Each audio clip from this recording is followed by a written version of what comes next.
Diffusion में एक बात कॉमन है और वो है सब मूवमेंट ऑफ चाहे आप higher region lower region throughout the molecules की मूवमेंट से सका। तो गैस के मॉलिक्यूल बहुत हैप्पीली मूव करते हैं। तो अब हमारा क्वेश्चन ये आया जो हमने लास्ट टाइम भी आपसे कहा था कि क्या तमाम गैसेस के मॉलिक्यूल्स एक ही जैसे अंदाज से डिफ्यूज करते हैं? डिफ्यूज करते हैं मतलब उनकी मूवमेंट की स्पीड, उनकी वेलोसिटी एक जैसी होती है। क्योंकि अब तक जो बातें हमने पढ़ी जनरल गैस इक्वेशन तक, उसमें ये तासुर आया कि सारी गैसेस एक जैसे अंदाज से बिहेव करती हैं। So they prove themselves as a community. उन्होंने अपने आप को प्रूव किया है कि they are as a community, कि सबके सब एक जैसा बिहेव करते हैं, no matter which nature of gases. If it is 1 mole and an STP, they're going to occupy 22.4 decimal cube volume.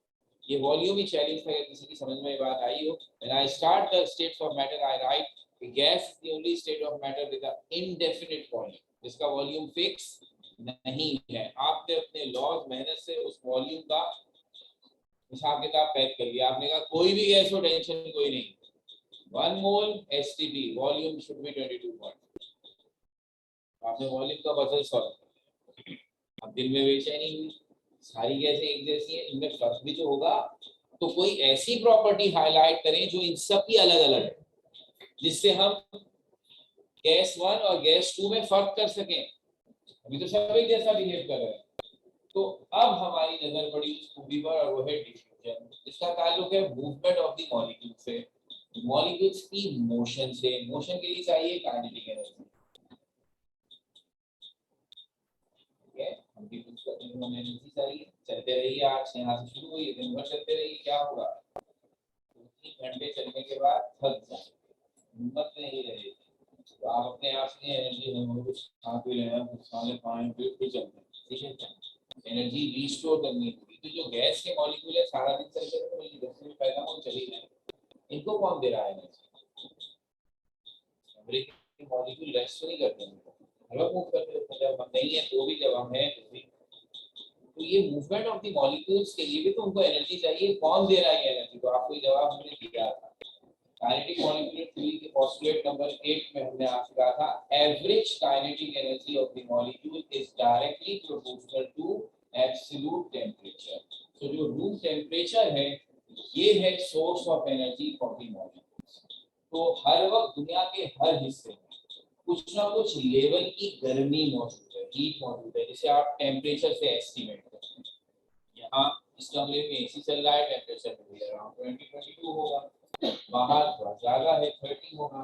किसी और ऐसे इलाके में चले जाए, गर्मी ज्यादा है, 40 होगा। सर्दी वाले इलाके में चले जाए, 0 होगा, -3। ये सब लेवल ऑफ हीट है, कहीं कम कहीं ज्यादा। ये टेम्परेचर को जाहिर करता है, और इस टेम्परेचर की वजह से मॉलिक्यूल एट दी मोमेंट जो कुछ भी हम कहने जा रहे हैं, कंपैरिजन ऑफ गैस कर रहे हैं, तो वो कर रहे हैं at constant temperature. So I am comparing 1 gas, 2 gas, 3 gas, सारी गैस को कंपेयर करूंगा और सबको एक ही टेंपरेचर रखूंगा। इसका मतलब है सबकी काइनेटिक एनर्जी सेम। अब करना है मुकाबला, क्या सबको एक जैसी काइनेटिक एनर्जी हो तो सब एक जैसी स्पीड से भागेंगे? तो जवाब बड़ा आसान है। इमेजिन कीजिए एक मॉलिक्यूल ऐसा है, एक मॉलिक्यूल ऐसा है। इन दोनों को एक जैसा धक्का मारे, दोनों एक जैसा डिस्टेंस तय करें, कौन सी चीज तेजी से आगे जाएगी? ऑब्वियसली ये बात। और कौन सी हल्के से? तो हमें ये अकल आ रही है कि सर अगर आप एनर्जी एक ही देंगे तो उस सूरत में जो गैसेस लाइटर होंगी, हल्की होंगी, उनको ज्यादा वेलोसिटी मिलेगी, वो ज्यादा तेजी से मूव करेंगे। जो भारी होंगी वो स्लो। अगर आप में जो ताकत है, उसी ताकत से आप दो चीजों को पुश करें, एक लाइटर और एक हैवियर, तो लाइटर वाली तो कहीं पहुंच जाएगी और हैवियर वाली थोड़ा सा। कॉमन सेंस की बात है। साइंस ने इसी मकूले पर सोचना शुरू किया और उन्होंने कहा कि हमने जनरल गैस इक्वेशन से गैस की डेंसिटी भी निकाली थी। और मैंने आपसे कहा था density measure the heavier or लाइटरनेस of the object. तो कौन सा ऑब्जेक्ट लाइटर है, कौन सा हैवी है? तो जो गैस हैवी होगी, आप क्या एक्सपेक्ट करेंगे? स्लो मूव करेंगे। जो चीज गैस लाइटर होगी, आप क्या एक्सपेक्ट करेंगे, वो फास्ट मूव। तो इसका मतलब ये हुआ कि हर गैस की वेलोसिटी या स्पीड उसकी डेंसिटी से इनवर्स ताल्लुक रखती है, प्रोपोर्शनल नहीं। इनवर्स इनवर्सली रिलेटेड, ये बात तो पहले तो कॉमन सेंस होगी, इनवर्सली रिलेटेड है कि अगर डेंसिटी ज्यादा तो स्पीड कम, डेंसिटी कम तो स्पीड कम, ये तो मान लें। हाँ, अब क्या ये प्रोपोर्शनल है, तो इसका मतलब क्या होगा, डेंसिटी डबल करूं तो स्पीड आधी हो जानी चाहिए, क्या ऐसा ताल्लुक है? सॉरी, ये बगैर एक्सपेरिमेंट किए नहीं बताया जा सकता। तो ग्राहम उस साइंटिस्ट का नाम था जिसने मुख्तलिफ गैसेस लेकर उनकी स्पीड, अब यहाँ मैं लफ्ज स्पीड की जगह यूज करूंगा रेट ऑफ डिफ्यूजन। डिफ्यूजन का मतलब हुआ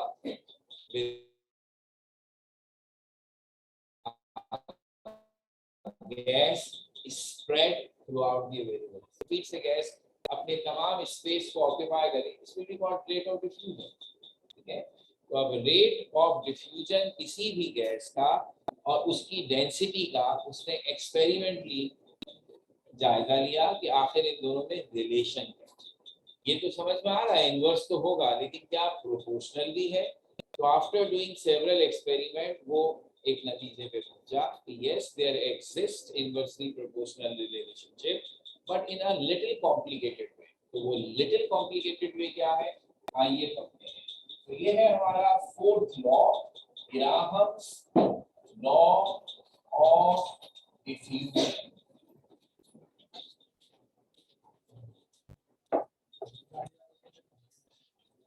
इसके मुताबिक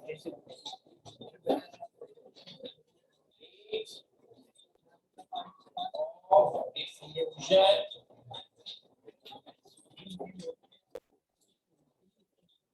of any gas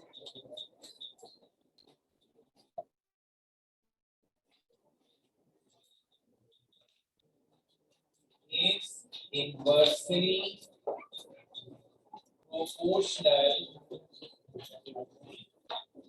to the square root of its density under constant temperature and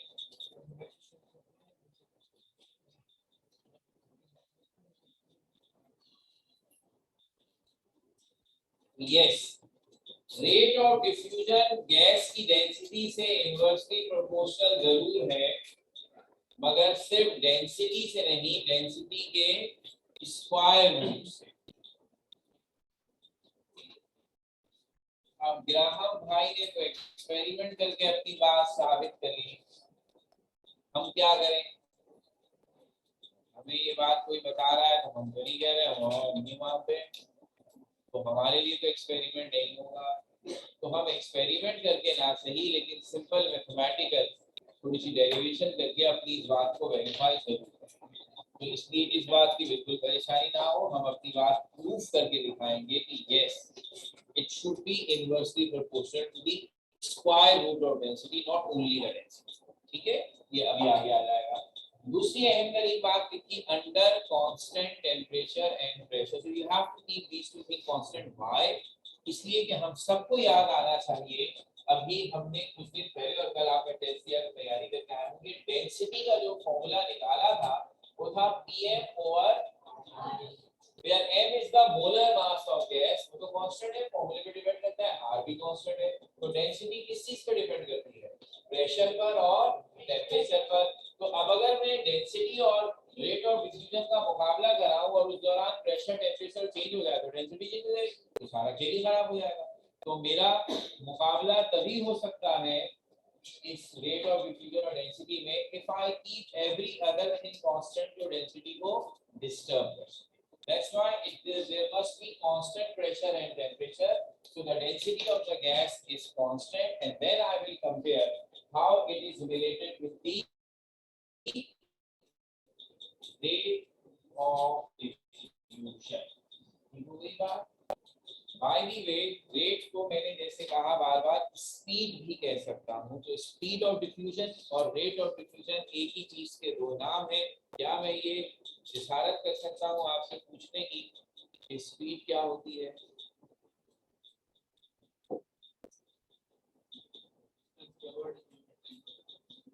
Any other comments? एकदम ख्याल आ गया, इसलिए मैंने आधी मुझे डिस्टर्ब कर दिया ना, बात मुझे आधी पूछ जाएगी तो मुझे एकदम भूल गया, अब मुझे याद आया। ये डेफिनेशन आई है, डिस्टेंस ट्रेवल इन ए, किसी को कोई ऐतराज है तो बात पर मुझे, आपको क्यों ऐतराज? इतनी अच्छी तो बात कही उसने, अधूरी बात है। मेरी जगह इस वक्त फिजिक्स का टीचर खड़ा हो और यही सवाल पूछे, एब्सोल्युटली राइट आंसर। ये फिजिक्स वाला है, उसे इसी स्पीड से तो ताल्लुक है, लेकिन कोई और पूछे तो आपको पूरी बात करनी इस चीज की speed of a moving object, then your definition is right. And if I just say speed, तो सोचिए आप सबसे बड़ा चैलेंज क्या है इस साल आप लोगों का? तो मेरी राइटिंग स्पीड बहुत स्लो, मतलब आप पैदल लिखते हैं, बच्चे में बैठ के लिखना चाहिए, डिस्टेंस तो ट्रैवल ही नहीं हो रहा। तो अब राइटिंग स्पीड क्या होती है? डिस्टेंस ट्रैवल बाय राइटर, बच्चे में बैठ के लिखना, पेपर देने। इसी तरह आप कहते हैं क्या स्पीड से खा रहा है, तो भागते हुए खा रहा है। इसका मतलब है स्पीड का लफ्ज जब इस्तेमाल होगा तो अगर हम ये ना बताएं किस चीज की स्पीड, तो सिर्फ स्पीड का मतलब है any activity with respect to time, any activity with respect to time. So I say writing speed, तो खुद ब खुद हो गया how much words you are going to write in 1 minute और in unit time interval. Moving object distance तय करता है, तो आपने कहा distance travel per unit time. लिखने वाला आदमी लाइनें लिख रहा है, number of lines written by him पर यूनिट टाइम। खाने वाला खा रहा है, तो आप कहेंगे amount of food eaten per unit time. तो अब जब मैंने कहा स्पीड ऑफ डिफ्यूजन, तो amount of gas diffused per unit time. ये याद रखिएगा, लफ्ज रेट और स्पीड एक ही है और इनका मतलब होता है एनी एक्टिविटी विद रिस्पेक्ट। जब आप किसी भी चीज को टाइम के साथ मेजर करें तो वो स्पीड बनता है, वो रेट बनता है। ये याद रखिए क्योंकि आगे लड़ाई हो जाने का डर था कि मैं तो जब रेट ऑफ डिफ्यूजन का फॉर्मूला डिस्टेंस तो लिखूंगा नहीं, तो आप ये क्या हो गया, लड़ाई हो जाएगी। लड़ाई होना अच्छी बात है। अब पूरी बात आ गई, rate of diffusion is inversely proportional to the square root of the density. Square root जो है ये मुझे प्रूफ करना है मैथमेटिकली। पहले जो ये कह रहा है इसको सुन लेते हैं। ये हो गई स्टेटमेंट, और इस तरह आपको एक और बात याद आ गई, इसीलिए दिल में ये बात हो कि हमने 3 लॉस पढ़े थे, एक इनवर्सली प्रोपोर्शनल का था, 2 डायरेक्टली प्रोपोर्शनल के थे। कोई तो बेईमानी है, इनवर्सली प्रोपोर्शनल एक मामला बराबर हो गया, एक और इनवर्सली प्रोपोर्शनल। तो अब ये बात तय है, if two things are inversely proportional to each other, their product is always constant. Their graph should be hyperbolic curve। बार-बार एक ही चीज है। तो यहाँ हम अपनी बात को और तरीके से पेश करेंगे, लेकिन ये जरूर है स्टेटमेंट के बाद हम इसकी छोटी सी मैथमेटिकल एक्सप्रेशन भी लिखेंगे। So mathematically, if R is rate of diffusion, E is density of gas, then according to Graham's law,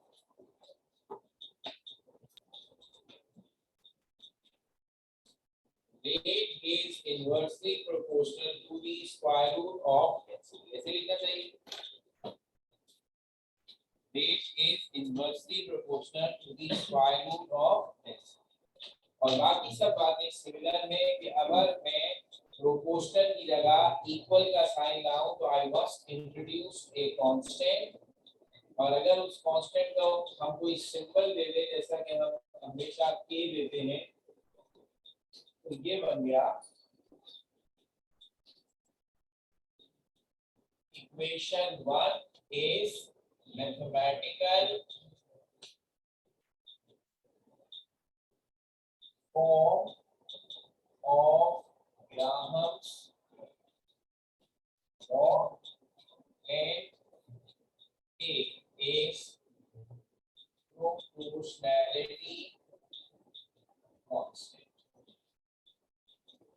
अब यहाँ से जो बात आपको खुद ब खुद आ जानी चाहिए और जिसे हमें अब दोबारा दोहराने की जरूरत भी नहीं है, वो ये है कि इसका मतलब है कि I can rewrite this expression as, अगर मैं अंडर रूट डी को इधर ले जाऊं तो मैं कह सकता हूं the product of rate of diffusion and the square root of density is always equals to constant. जब दो चीजें इनवर्सली प्रोपोर्शनल होती हैं उनका प्रोडक्ट हमेशा कांस्टेंट होता है, और फिर उसी से मैं डबल स्ट्रेट फॉर्म भी बना सकता हूं और उसी से मैं ग्राफ, उसकी अब मुझे जरूरत इसलिए नहीं है कि वो एक्सरसाइज एक दफा हो चुकी, अब वो अंडरस्टूड है। अभी किस चीज की जरूरत है, क्यों हमने ये लॉ बनाया, तो आपसे मैंने शुरू करते ही कहा कि मुझे एक ऐसा कैरेक्टरिस्टिक चाहिए जिसमें मैं एक गैस और दूसरी गैस को डिफरेंशिएट कर सकूं, क्योंकि अभी तक मेरे पास जो कुछ भी आया है उसमें सारी गैसें आइडेंटिकल हैं। अगर मैं वॉल्यूम ऑक्यूपाइड की बेस पर ये फैसला करना चाहूं कि कौन सी गैस मीथेन है और कौन सी कार्बन डाइऑक्साइड है और कौन सी ऑक्सीजन है, आई कैन नॉट, क्योंकि सारी गैसें under the similar conditions of temperature and pressure they are behaving like the same entity, सब एक जैसा वॉल्यूम ऑक्यूपाई कर लेती है, पता नहीं चलता कौन कौन है। तो अब जो पूरी है उसमें हमें कहा गया कि एक गैस इस स्पीड से भागेगी, दूसरी गैस उस स्पीड से नहीं भाग सकती, तो इनके भागने की स्पीड, इनके डिफ्यूज करने की स्पीड से ये पकड़े जाएंगे कौन लाइटर कौन हेवियर कौन कौन कौन। It means what I need here is the comparison between two gases. तो मुझे अपने रेट ऑफ डिफ्यूजन के लॉ से एक ऐसा फॉर्मूला, एक ऐसी एक्सप्रेशन चाहिए जिसमें मैं दो गैसों की स्पीड या रेट ऑफ डिफ्यूजन को कंपेयर कर सकूं। गैस 1 गैस 2 दोनों में से कौन तेज कौन लाइटर कौन हैवियर और कौन स्लो कौन फास्ट डिफ्यूज करता है, इसका फैसला हो। That is why after doing this thing के स्टेटमेंट और छोटी सी एक्सप्रेशन, अब हम एक ऐसा छोटा सा फॉर्मूला डिराइव करेंगे जिसमें दो गैसेस के रेट ऑफ डिफ्यूजन का कंपैरिजन होगा, और वो होगा वो फॉर्मूला जिसे हम अपने न्यूमेरिकल्स में और आगे के कामों में इस्तेमाल करने जा रहे हैं।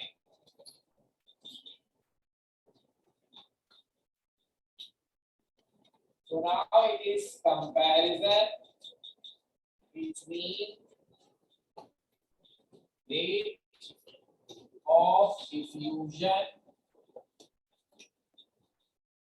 of two gases.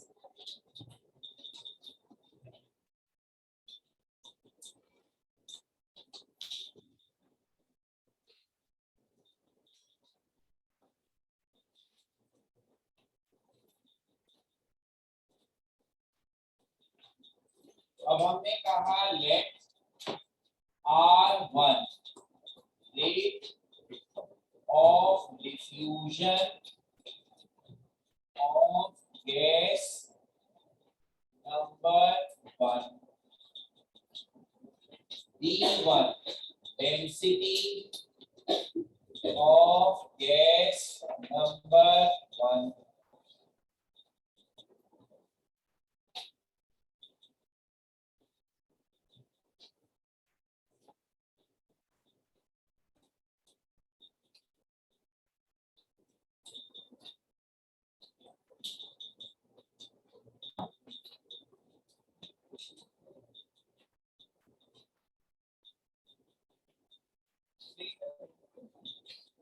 और खुद ब खुद सामने वाला फॉर्मूला ऐसे आ जाएगा और एक equation, this is the relation, वही रिलेशन से कोई काम मैंने दोबारा कर दिया और ये फर्स्ट कर दिया, this is for some gas number 1 stable.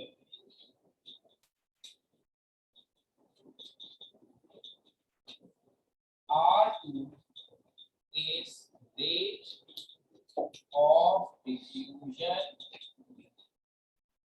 of gas number 2. D2 is density of gas number 2. I think it will be very easy. क्या फर्क है, एक ही काम सर आप तीसरी दफा करने जा रहे हैं, वही फॉर्मूला ड्राइव हो जाएगा for gas number 2. Then R2 is inversely proportional to the square root of density of second gas, which could be written like this. And this becomes my equation.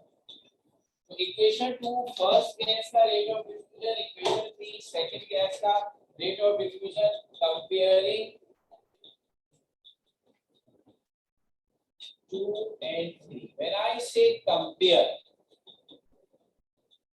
in maths, it means I have to take the ratio of the two concerned things. So equation 2 और equation 3 के comparison का मतलब है कि मैं दोनों का ratio लूंगा. तो equation 2 में कौन है R1, equation 3 में कौन है R. The comparison means the ratio of these two. तो आप मुझे बताइए R1 का फॉर्मूला क्या है, K अंडर रूट D1 और R1 डिवाइडेड बाय R2 है. तो इसका मतलब है ऐसे लिख सकता हूँ, क्या है R1 की वैल्यू लिखी डिवाइडेड बाय R2 की वैल्यू लिखी, तो ऐसे लिख सकते हैं.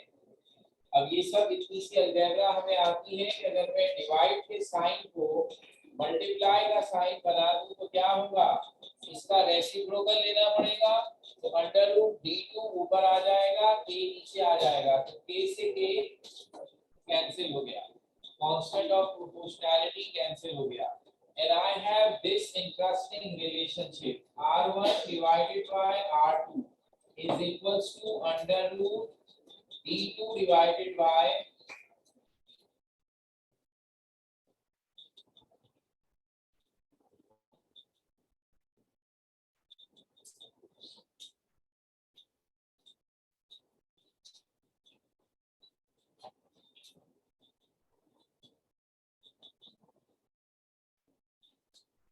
formula की खास बात, since the relation is inverse, R1 ऊपर है तो उसकी डेंसिटी स्क्वायर रूट में डिनोमिनेटर में.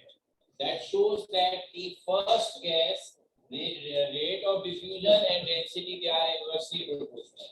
इसी तरह R2 अगर डिनोमिनेटर में है तो उसकी डेंसिटी अंडर रूट में न्यूमरेटर में है. That again shows the same thing. तो ये इसलिए याद रखना है, जज्बात में ऐसा ना हो कि हम R1 ओवर R2 को D1 ओवर D2 बना दें. तो ये इनवर्स है, तो जिसकी रेट ऑफ डिफ्यूजन को आपने ऊपर रखा है उसकी डेंसिटी को आपने स्क्वायर रूट में भी लेना है और डिनोमिनेटर नीचे रखना है, और जिसका स्पीड या रेट ऑफ डिफ्यूजन नीचे है उसकी डेंसिटी स्क्वायर रूट में ऊपर है. हमें लगा कि इस फॉर्मूले को हम सिंपल बना सकते हैं. कैसे, डेंसिटी किसी भी गैस की निकालने के लिए हमें एक फॉर्मूला अप्लाई करना पड़ता है. गैस को देखकर तो उसकी डेंसिटी नहीं बता सकते. हमारे पास फॉर्मूला था, मैंने अभी भी बिठाया, दोबारा लिख दे. Since density is equals to Pm over RT, for any temperature. STP होता है तो हम molar mass divided by molar volume बोलते हैं. तो ये ज्यादा अच्छा लगेगा. तो अब मुझे लगा डेंसिटी निकालने के लिए कितनी मेहनत करनी पड़ती है, तो अपने फॉर्मूले को थोड़ा सा हम सिंपलीफाई कर देते हैं. शायद ऐसा फॉर्मूला बन जाए कि हम गैसेस का नाम लें और आप हमें बता दें कौन सी लो कौन सा. क्या बात है. तो अगर ये डेंसिटी का फॉर्मूला है तो D1 फर्स्ट गैस की डेंसिटी के लिए मैं इस फॉर्मूले को ऐसे लिख सकता हूं, D1 V1 R1 T1. और फर्स्ट गैस सबके साथ बन लगा दिया, क्या है. और D2 का फॉर्मूला क्या हो जाएगा, P2 M2 R2 ऐसे ही यहाँ पर है. रुक जाऊं, नहीं अब चल रहा है. लोग सोते हैं तो आंखें बंद करते हैं, उसका फायदा ये होता है कि सबको पता चल जाता है सो रहे हैं। लेकिन कुछ लोग ऐसे हैं जो सोते हैं मगर आंखें खुली रहती हैं और बातों बात तो हंस भी रहे होते हैं। नुकसान ये होता है कि उन लोगों के सोने का पता नहीं चलता। जैसे अब मैं धोखा खा गया, मैं समझ जाऊँ आप सब जाग रहे हैं, पर आप पता है पेशाब हुआ है, सारे सो रहे हैं, आंखें खोल के सोते हैं, सोते में मुस्कुराते भी हैं और हंसते भी हैं। अभी ऐसे एलियन टाइप लोग मेरी जिंदगी में आएंगे, ये मेरे को पहले नहीं पता। मतलब मैं कुछ भी लिख दूं मुझे डर नहीं होगा, इस चीज ने आज जो खुश कर दिया। मतलब नया सिलेबस जब से आया मैं सही तरह से सो नहीं पा रहा हूँ। 31 साल से एक ही किताब पढ़ा रहे थे, आंखें बंद करके पढ़ा रहे थे। अभी नई किताब आ गई, पहले खुद पढ़ना पड़ेगा, लेकिन अभी इत्मीनान हो गया, कोई जरूरत नहीं पड़ेगी, आपको तो पढ़ाना है। एक दफा फिर देखो कोई गलती गलती तो नहीं हो गई। R1 और R2 कैसे हो सकता है, वो तो कांस्टेंट होता है ना। तो गैस 1 के लिए भी R, गैस 2 के लिए भी R, ये दोनों के लिए अलग अलग नहीं होता। ऐसा कहना चाहते हैं आप सब इससे एग्री करते हैं, मैं भी करता हूँ, ऐसे होना चाहिए था। अभी ठीक है, मतलब हर गैस का मोलर मास सेम होगा, तुमने मेरा दिन ऐसे कर दिया, एक अच्छी बात करके फौरन नींद में चले गए। अब अगर आप अपने लॉ की स्टेटमेंट ही पढ़ लें तो बड़ा बड़ा लिखा हुआ है at constant temperature and pressure. इसका मतलब है P और T के साथ भी 1-2 नहीं लगेगा दोनों गैसेस के दरमियान। जब आप कंपैरिजन कर रहे हैं रेट ऑफ डिफ्यूजन का, तो आप दोनों को एक ही टेम्परेचर पे रख रहे हैं। अगर इसका टेम्परेचर T है तो इसका भी T है, T1 T2 नहीं। अगर इसका प्रेशर P है तो इसका भी P है, P1 P2 नहीं। हाँ, मोलर मास हर गैस का अलग अलग होता है जो उसके फॉर्मूले पे डिपेंड करता है, इसलिए इसको मैं नहीं मिटा सकता। तो अब अगर ये D1 और ये D2 की वैल्यू है तो let us put in equation 4। तो पुट इन इक्वेशन 4। तो अब इक्वेशन 4 में गौर से देखेंगे, R1 over R2 under root, D2 की जगह लिखेंगे PM2 ओवर RT और D1 की जगह लिखेंगे PM1 ओवर R। और एक ही नजर में ये फैसला हो जाएगा कि सर RT और RT भी कैंसिल और P भी कैंसिल, बचा क्या, सिर्फ मोलर मास, ऊपर M2 नीचे M1। तो फॉर्मूला ये बन गया, R1 over R2 is equals to under root M2 over M1। दोनों 4 और 5 बिल्कुल बराबर बराबर नजर आ रहा है। क्या किया मैंने, सिर्फ डेंसिटी को मोलर मास से रिप्लेस कर। Under this condition every other thing is constant. तो जब हम कंपेयर करेंगे तो कांस्टेंट्स कैंसिल हो जाएंगे and we have this simple relationship. और ये बहुत सेंस बनाती है, जिस गैस का मोलर मास ज्यादा होगा वही तो हैवी होगी, जिसका मोलर मास कम होगा वो लाइटर होगी। तो लफ्ज डेंसिटी जैसी मुश्किल टर्म की जगह आसान टर्म यूज करें। मोलर मास का फायदा ये हो गया कि अब अगर मैं आपके सामने दो गैसेस का फॉर्मूला लिखूं, एक नजर में आपको पता चल जाएगा किसका मोलर मास ज्यादा है और किसका मोलर मास कम है। और आप कम से कम ये तो बता देंगे कि किसका रेट ऑफ डिफ्यूजन ज्यादा है और किसका कम। एग्जैक्ट कैलकुलेशन होती रहेगी, लेकिन ज्यादा कम का फैसला हो जाएगा जीता कौन और हारा कौन। तो that is what we need. तो ये वो फॉर्मूला है जो प्रैक्टिकली हम गैसेस के रेट ऑफ डिफ्यूजन में कंपैरिजन करने के लिए इस्तेमाल करते हैं। फॉर्मूला ये भी है, लेकिन जाहिर सी बात है डेंसिटी निकालने में टाइम लगेगा, मोलर मास निकालने में कम टाइम लगेगा। So this is better choice than this. तो ये हो गई डेरिवेशन। तो पहला काम, इम्तिहान में सवाल आए इस लॉ से, state and explain Graham's law of diffusion. तो स्टेटमेंट लिखी थी यहाँ से वहां से लेकर यहाँ तक का था ये शॉर्ट क्वेश्चन 4 मार्क्स का। State and explain Graham's law of. अब जो फॉर्मूला हमने निकाल लिया है, अब सब कुछ इस फॉर्मूले के साथ हमें करना है। इससे बहुत तरह के न्यूमेरिकल्स हो सकते हैं, जैसे कि मैंने उसी को कहा था आपसे राइट द मोमेंट हम जनरल गैस इक्वेशन पे पहुंचे थे कि ये वो स्टैंडर्ड है जो आप कह सकते हैं कि हमारी क्लास के हिसाब से जो simple boys law Charles law के न्यूमेरिकल्स में देखो 3 के में वो स्टार्टर था, हमारा लोअर स्केल था। जनरल गैस इक्वेशन में जो न्यूमेरिकल्स के एग्जाम के लिए आइडियल, और अब जो ग्राहम्स लॉ के लिए करने जा रहे हैं एग्जाम के लिए आइडियल, ये वो स्टैंडर्ड है जिसे हम इम्तिहान में फेस करेंगे। तो इवन इधर भी थोड़े हल्के वाले थोड़े मुश्किल वाले, तो हम भी इजियर टू डिफिकल्ट की तरफ चलते हैं। तो सबसे पहले इस फॉर्मूले का सिंपल, तो अब ये थ्योरी खत्म ग्राहम्स लॉ की, अब ग्राहम्स लॉ के न्यूमेरिकल एक एक करके करते हैं।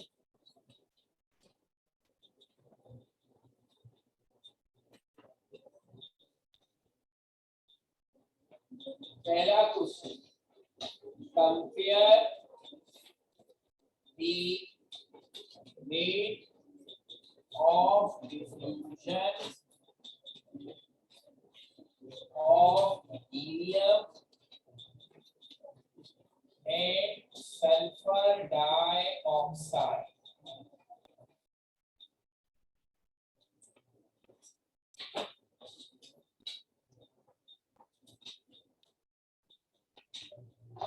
सिंपल एक लाइन में आपको दो गैसेस के नाम फॉर्मूले दे दिए हैं और आपसे कहा है दोनों के रेट ऑफ डिफ्यूजन को कंपेयर कीजिए। कौन है दोनों गैसेस? एक है हीलियम और एक है सल्फाइड।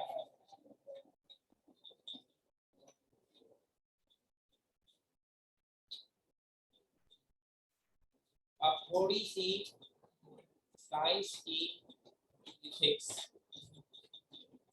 साइंस के अदब आदाब पढ़ना लिखना एक जगह, कितना अच्छा कितना बुरा एक जगह, एक है साइंस का कल्चर। तो पढ़ने वाले को उसका कल्चर तो बताओ, कल्चर ही कहता है कि कुछ कुछ चीजें खुद को डिसाइड कर लिया मसला। अब मुझे सवाल में एक सिंबल बनाना होगा rate of diffusion of helium, तो उसके लिए मैं क्या करूंगा, इससे मैंने यहाँ गैस नंबर 1 के लिए सिंबल बना दिया था R1। तो अब मुझे अगर ये कहना है कि rate of diffusion of helium, तो मैं स्मॉल r बनाऊंगा और हीलियम उसके नीचे छोटा सा h, हीलियम का सिंबल बना दिया। तो अब साइंस समझ पढ़ने वाला समझ गया कि इस सिंबल का मतलब है rate of diffusion of helium. अब इससे बेअदबी क्या है? बेअदबी ये है कि बच्चे इन बातों को ना समझें कि स्टाइल ऑफ राइटिंग कितना इंपॉर्टेंट है, और वो आर और हीलियम एक ही साइज का ऐसा बना मुझे लगे उससे लेकर कुछ ऐसा तो कुछ है, लेकिन इससे समझ में आ जाता है कितनी बदतमीजी की गई है। तो ये ख्याल तो कोई बड़ा काम नहीं है, इसके ताल्लुक कोई साइंस से नहीं है, समझ में आया समझ नहीं आया, याद नहीं था, तैयारी नहीं की थी, कुछ नहीं। एक जनरल बात है कि जब हम ऐसे सिंबल बनाए तो स्मॉल आर बनाया, थोड़ा साइज में बड़ा बना, और उसके नीचे उस गैस का सिंबल या फॉर्मूला मेंशन किया जाएगा जिसका रेट ऑफ, तो जैसे कंप्यूटर में लिखते हैं सबस्क्रिप्ट कहता है, और इसी तरह आप बनाएंगे तो जरा नन्हा सा। तो आप जितनी अच्छे तरीके से सिंबल्स लिखे जाते हैं, हमारी लैंग्वेज है, हमारी जबान है, साइंस की लैंग्वेज है, तो आप जितनी अच्छे तरीके से सिंबल्स बनाते हैं उससे ये रिफ्लेक्ट होता है कि आप अपने सब्जेक्ट के कल्चर से बात करें।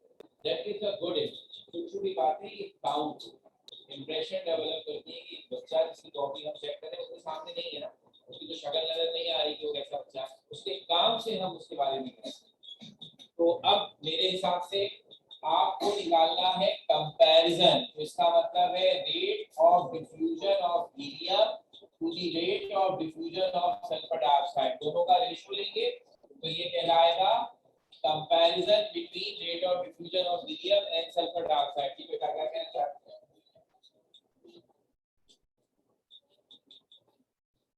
नहीं होता तो ये बता रहे हैं एटॉमिक नंबर होता है, फोर्स का atomic mass.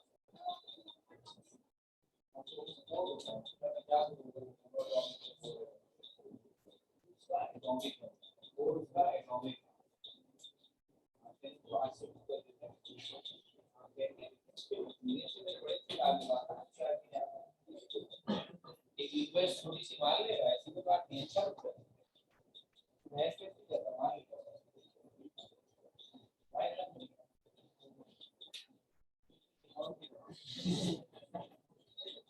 Not in okay कोई बात नहीं। तो हीलियम का एटॉमिक मास 4 है, आते हैं उसके ऊपर। अब ये मुझे चाहिए लफ्ज है compare the rate of diffusion of helium two sulphur dioxide. So I right I need this thing, the ratio of the rate of helium to the rate of sulfur dioxide, and I need according to the formula molar mass of helium. Since helium is a monoatomic gas, तो He का जो atomic mass है वो भी उसका molar mass. तो ये हो गया 4 ग्राम पर, और molar mass of SO2 sulphur 32 oxygen 16 दो दफा ले रहा है, तो ये हो गया 64। अब आपके पास फॉर्मूला क्या हुआ, अगर आप हीलियम का रेट न्यूमरेटर में रखेंगे और सल्फर डाइऑक्साइड का डिनोमिनेटर में, तो फिर मोलर मास में SO2 ऊपर आएगा और हीलियम नीचे। उनके इनवर्स रिलेशन है। Just put the value 64 divided by, दिमाग से कैलकुलेशन भी बड़ी आसान वाली आ गई। 4 1 का 4 4 16 का 60, अंडर रूट 16 का आंसर आ गया। जब आप दो चीजों का रेशो लेते हैं तो उसका कोई यूनिट नहीं होता, तो इसका मतलब है आपका आंसर सिर्फ 4 कहलाएगा। तो अगर मैं हीलियम और सल्फर डाइऑक्साइड की स्पीड को, रेट को कंपेयर करूं, तो आंसर आता है 4, जिसका मतलब है हीलियम SO2 से 4 टाइम्स ज्यादा तेजी के साथ डिफ्यूज करती है। तो हीलियम की rate of diffusion sulphur dioxide से 4 टाइम्स ज्यादा। सल्फर डाइऑक्साइड भारी गैस है, वो स्लो मूव करती है, हीलियम दुबली पतली गैस है, वो फास्ट मूव करती है। और क्या डिफरेंस है? 4 टाइम्स। अब ये जितना सा काम मैंने किया है, कहीं से भी माशरे में इसकी इज्जत न्यूमेरिकल वाली नहीं बनती है। आपने किसी रेलवे फॉर्मूला में कितने मार्क्स का आता है, तो it is not a numerical. तो 1 मिनट में हो गया। किसी की मैथ्स थोड़ी सी अच्छी हो तो उसे तो ये दबा नहीं कर लेगा, अगर रूट की 16 का गलिक तो पता 4 होगा। ये क्वेश्चन एज ए न्यूमेरिकल नहीं आता, बल्कि मल्टीपल चॉइस क्वेश्चन में बड़ा ही आइडियल क्वेश्चन। तो अब हम कोई सी भी दो गैसेस लेकर आपसे कह दें कि उनके दरमियान आप कंपैरिजन कीजिए, तो अब आप रफ में ये काम करेंगे, आंसर आएगा। 4 ऑप्शन दिए हैं, आप देख लेंगे कौन से वाले ऑप्शन का जवाब। तो चूंकि छोटा सा काम है, जाहिर सी बात है, तो उसके मार्क्स एक ही मुनासिब होता है, इससे ज्यादा कुछ नहीं दे सकते। तो दो गैसेस में कंपैरिजन मैंने आपके सामने कर दिया। अब मैं चाहता हूं कि ऐसा ही एक दो कंपैरिजन आप खुद भी करें, ताकि हम फिर अगले हिस्से में आगे न्यूमेरिकल खत्म नहीं हुए। ये इसका सबसे सिंपल इस्तेमाल है, इसके थोड़े थोड़े कॉम्प्लिकेटेड इस्तेमाल भी हैं, जो आहिस्ता आहिस्ता हम एक्सप्लोर करते हैं। अब आप कर सकते हैं compare the rate of diffusion of the following pairs of gases.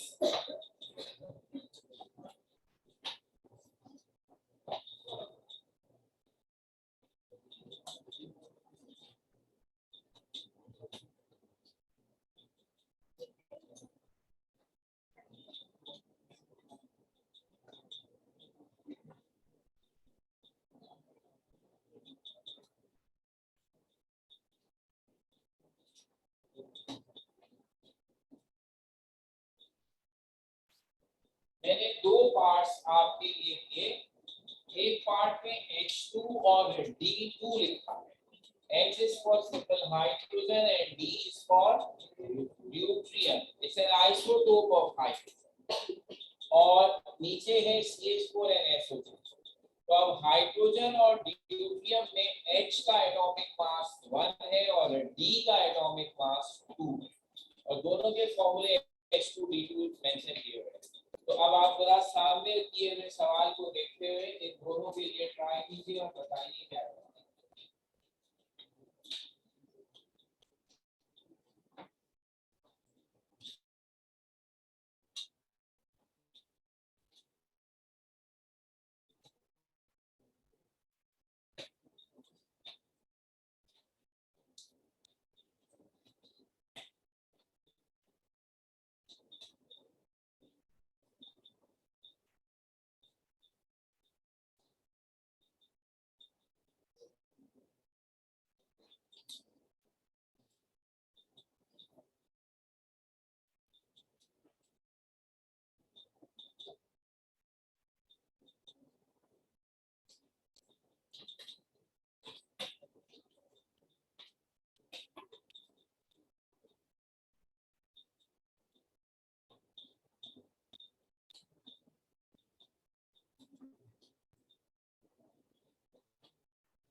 So for this first part, you are going to find out the rate of diffusion of hydrogen to the rate of diffusion of deuterium. Formula should be this. Deuterium का molar mass 4 होगा और hydrogen का 2 होगा. तो if you solve it, ये आएगा √2 और √2 की वैल्यू 1.4.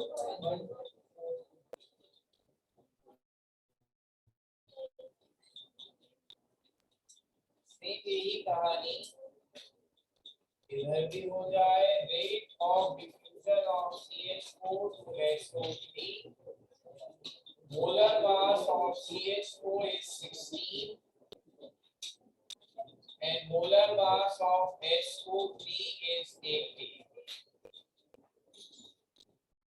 तो अब हमारा फॉर्मूला बन जाएगा rate of CH4 to the rate of SO3 under root molar mass of SO3 molar mass of CH4. 80 divided by 16, it is under root 5 which is equals to 2.2.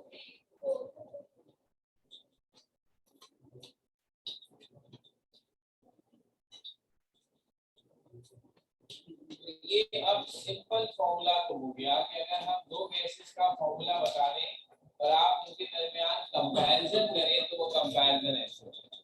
और किस तरीके से ये फॉर्मूला इस्तेमाल हो सकता है फॉर न्यूमेरिकल्स, अब वो अपग्रेड करेंगे नेक्स्ट लेवल इसका इंशाल्लाह।